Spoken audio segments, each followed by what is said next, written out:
نملكها على كل المستويات وعلى كل মাত্র ৬ মাস আগেও আহমেদ আল শাররাকে গ্রেফতারের জন্য $100 মিলিয়ন পুরস্কার ঘোষণা করেছিল ওয়াশিংটন।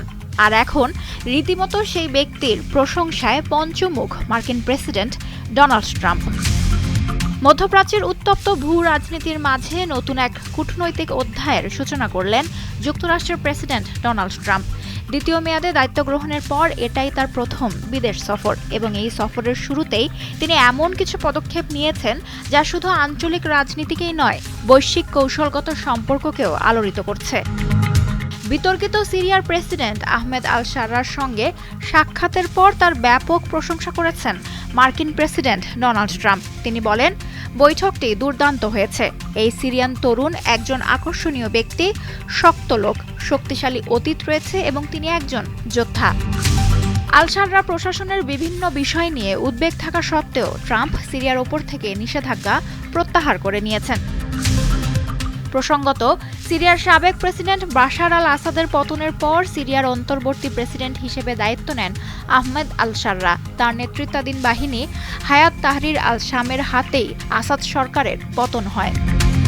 আল শাররা বা মোহাম্মদ আল গোলানি একসময় আল কায়েদার সাথে জড়িত ছিলেন।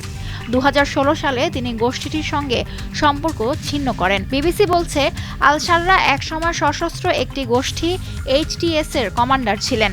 তবে 2018 সালে যুক্তরাষ্ট্র HTSকে একটি সন্ত্রাসী সংগঠন হিসেবে ঘোষণা করেছিল এবং আল শাররাকে গ্রেফতারে পুরস্কারও ঘোষণা করেছিল।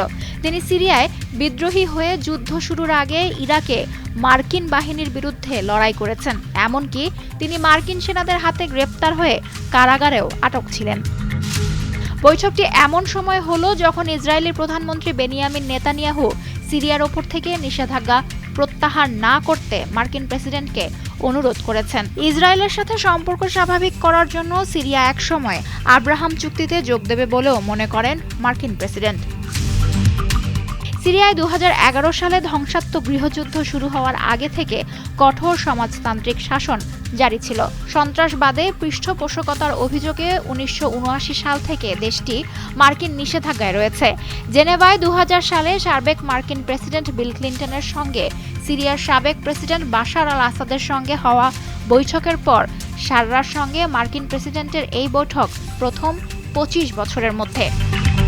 ট্রাম্প বৈঠকের সময় সিরিয়ার প্রেসিডেন্টকে বলেন, সিরিয়া যেন সন্ত্রাসী গোষ্ঠী ISIকে ফিরে আসতে না দেয় এবং এই বিষয়ে যুক্তরাষ্ট্রকে সহায়তা করে।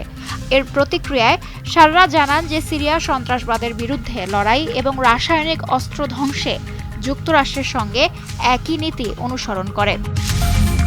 এই বৈঠকে আরও একটি গুরুত্বপূর্ণ বিষয় ছিল সিরিয়া থেকে ফিলিস্তিনি যোদ্ধাদের বের করে দেওয়া এবং সব বিদেশি সন্ত্রাসীকে তাদের দেশে ফেরত পাঠানো। লুৎফা ফৌজিয়া, দীপ্ত, বার্তাকক্ষ।